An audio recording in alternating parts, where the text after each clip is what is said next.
Alright, Jules naman, ito pag-uusapan natin, no? Kasi pag dito sa Philippines, talagang normal na. Ito yung normal, is yung 5-day work week. Yes. Recently, may mga naririnig tayo na may nagpo-propose ng 4-day work week. Bakit kaya? Yan po ang alamin natin, makasama natin this morning. Let us all welcome Mr. Alan Tanhusay, spokesperson ng Trade Union Congress of the Philippines. Good morning, sir. Welcome to Good Morning, Boss. Good morning at good morning po sa ating mga tagapanood. Alright, Sir Alan, to start off, alam natin ng TCUP, isa po kayo sa mga nag-propose nitong 4-day work week. Bakit po? Pinopropose namin ito upang mabigyan ng wellness o mabawasan, maibsan yung stress na dinadanas ng ating mga magagawa sa ngayon. Dahil alam naman natin lahat ang traffic, no, ang problema natin sa mass transportation. Okay, sir, kung susubukan po natin i-historicize yung issue, meron na po bang mga proposals before? Yes, dito sa ating bansa, nasubukan na ito noong 1990s, kung saan meron tayong krisis sa enerhiya at kinakailangan magkaroon ng mga adjustments. At ang maalala ko, ang pangunahin nating objective noon ay upang makasave tayo ng kuryente during that time. And we implement that 4-day work week for 1 year. Alright, siguro Sir Alan, at this point, can you share to us a little history about the yung 4-day work week? Kasi alam natin, sa international community, may ibang mga bansa na talaga ang nagpa-practice nito. Ito ay ipinakilala sa Amerika ng isang labor union leader noong 1950s dahil nakita niya na sa kanilang obserbasyon ay in fact naging produktibo yung manggagawa kung siya ay magtatrabaho ng 4 na araw sa isang linggo. No? Then on, marami ng states sa Amerika ang nag-adapt nito. In fact, ngayon, sa kasalukuyan, sa Europe, ina-adapt na ito ng mga karamihang maunlad na bansa sa Europe. Alright, so just to clear it out, this is more of to push for healthy lifestyle, more productive work, mas less yung stress, and also to ease traffic congestion. And also to spend quality time with your Their family. families. Okay. Oo. Sir, kung i-contextualize natin dito syempre sa needs ng mga workers dito sa Pilipinas, ano-ano yung mga naging punto, bukod nga doon sa health reasons and of course doon sa traffic, ano yung mga consider nyo directly from the workers, yung mga concerns nila, kaya sa tingin nyo mas maging productive itong 4-day work week? Well, sa observation kasi ng mga pag-aaral, yun nga, lalong nagiging produktibo yung isang manggagawa kapag siya ay mayroong oras para sa kanyang sarili, para sa kanyang pamilya. Mas nakakapahinga ng mabuti. If ever 3 days yan. No, yung Kasi, based from what I have researched, Jules, kapag gagawin nilang 4-day work week, ang mangyayari is, yung office nila is, if I'm, correct me if I'm wrong, kung 7 a.m. or 8 a.m. ang simula, aabot sila ng 8 p.m. Tama po ba? So, mas matatagal na sila mag-spend ng hours kasi para ma-compensate, para na rin sila nagtrabaho equivalent ng 5 araw. Tama Yes, po? tama. Pero gusto ko lang i-emphasize, kasi may mga lumalabas na mga idea na hindi solusyon sa traffic itong 4-day work week.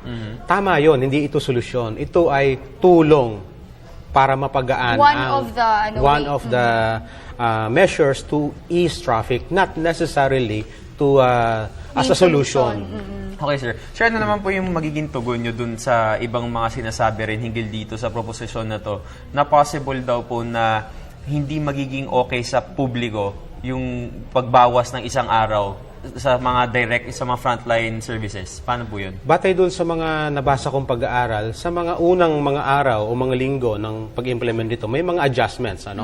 Pero kalaunan, dahil nakikita nila na mayroon pala silang 10 oras na makipag-transact sa gobyerno sa isang araw, so nagkakaroon ng adjustments. Hindi, kasi kung mangyayari itong 4-day work week, Jules, no, hanggang 8 p.m. sila ng gabi. So, mas maraming oras din para sa mga mamamayan ang kung pupunta sila sa mga iba't ibang ahensya ng gobyerno. Pero may exemption po ba yung mga different government agencies like PTV is under the government, di ba? So, like yung mga nasa public service, yung media, paano po yung exemptions nito? Kung sino lang yung papasok? Or are there any qualifications para sa 4-day work week?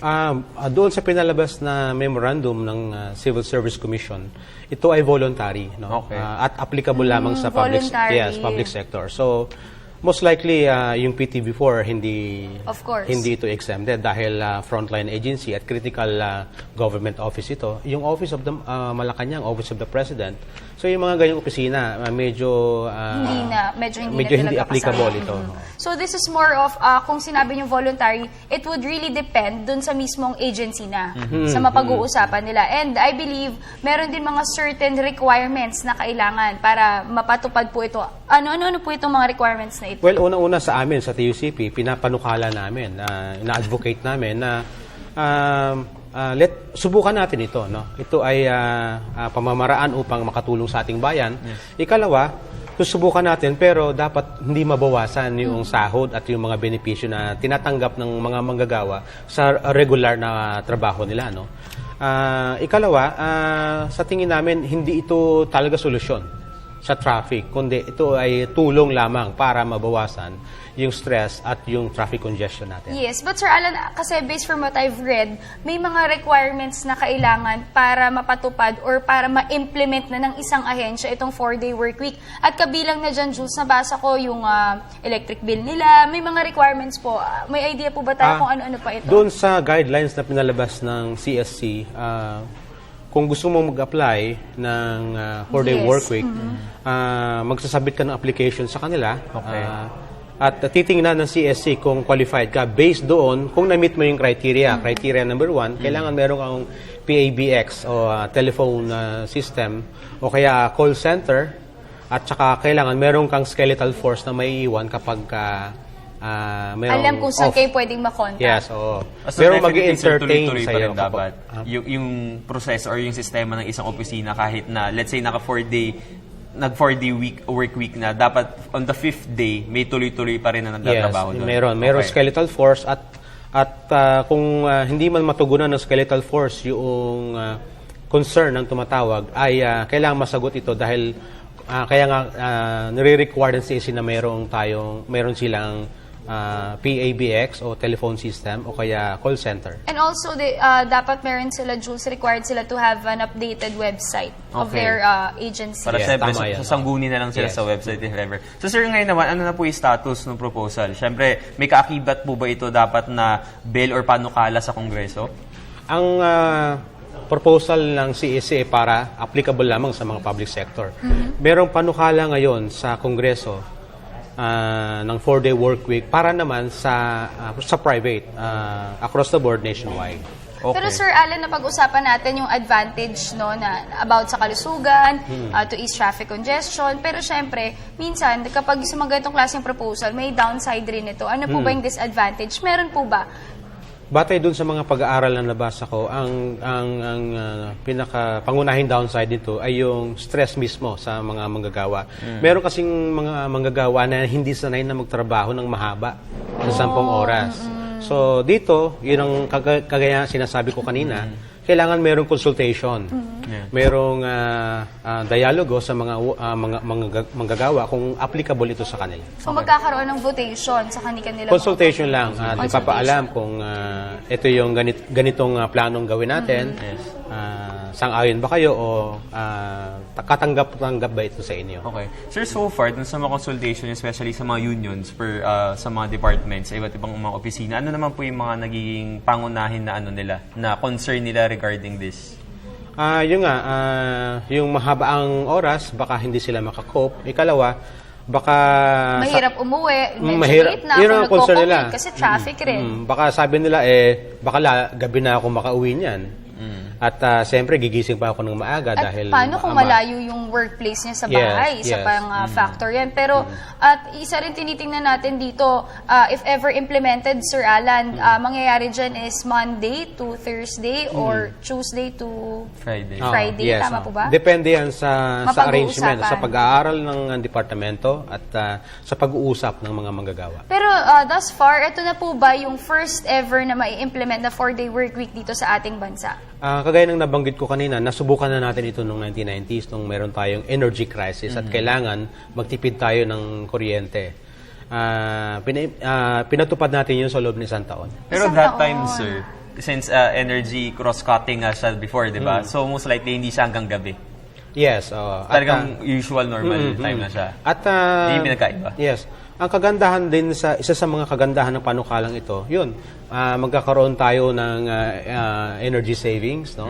Makakatipid tayo ng kuryente. Ikalawa, matutulungan natin o maibsan natin yung traffic congestion na kung saan yun ang pinakapangunahing problema natin. Well, actually kasi talaga, Jules, isang matinding problema dito sa ating bansa ang traffic. Minsan, hindi mo na rin talaga alam saan hugutin yung pasensya mo sa haba, lalo na 'di ba recently sa Katipunan bigla na lang yung sa truck lane talagang ang haba at ang traffic. So siguro isang way na rin ito para makatulong tayo sa problema ng ating bansa, which is yung traffic. Let's see, no, if ever maipasa to. Pero sir, based sa timeline ninyo, ano yung inaasahan yung panahon? Is it this year or next year na hopefully maipasa siya?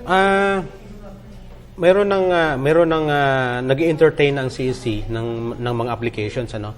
Pero I just would like to point out na ito ngayon ay pinapatupad na sa lungsod ng Bacoor, sa Cavite, no, sa local government. Sila po ba yung first na Hindi naman. I'm sure hindi sila yung una, pero sinusubukan na rin ito. How was it? Pinapairal na rin ito ngayon sa House of Representatives, Senate. sa Senate, at sa iba-ibang piling ahensya ng gobyerno. So how was yung first trial o yung pilot na pagtatry po nitong bagong batas?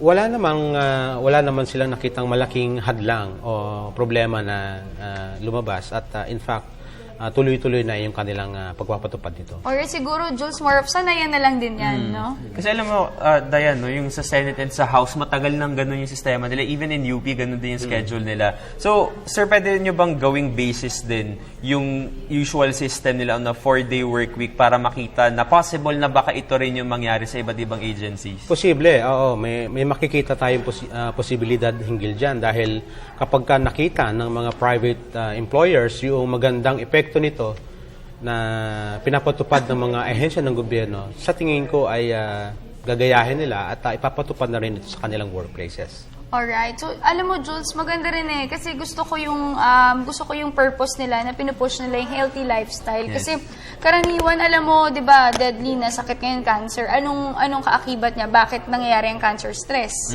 So, para pangalagaan yung kalusugan natin at maganda yung naisip nila na to spend more time with our families na napaka-importante kasi minsan nakaligtaan na rin natin pati yung mga anak natin, hindi na sila natin nakakasama dahil sa trabaho. So, kung magkakaroon ng 4-day workweek implementation, kahit pa paano magkakaroon ka ng 3 araw kung saan makapagpahinga ka, makapag-focus ka sa pamilya mo, at kahit pa paano makakapag-reflect ka sa sarili mo at makakapag-muni-muni ka pa, di ba? Tatatag yung kalusugan mo, gayon na rin yung pamilya nyo. Which is, of course, the most important unit in the society. Okay. So siguro sa ngayon, we're just gonna wait for some more updates kung kailan pa talaga ito magkakaroon ng full implementation. For now, at least nakikita natin na talagang gumagawa sila ng effort ng mga programs and projects na tulad nito para sa ating mamamayan. Okay, so siguro sir, as we end our interview, a message sa mga boss natin kung ano pa yung gusto nyo sabihin sa kanila hinggil dito sa 4-day work week. Yun nga, subukan natin ito, no? Tingnan natin at sa tingin natin na meron tayong obligasyon bilang mamamayan, bilang manggagawa na maibsan yung trapiko at problema natin sa trapiko dito sa ating bansa. So, subukan natin, bakit hindi? Alright, thank you so much for joining us this morning. That was Mr. Alan Tanhusay, ang spokesperson ng Trade Union Congress of the Philippines. Thank you so much, sir.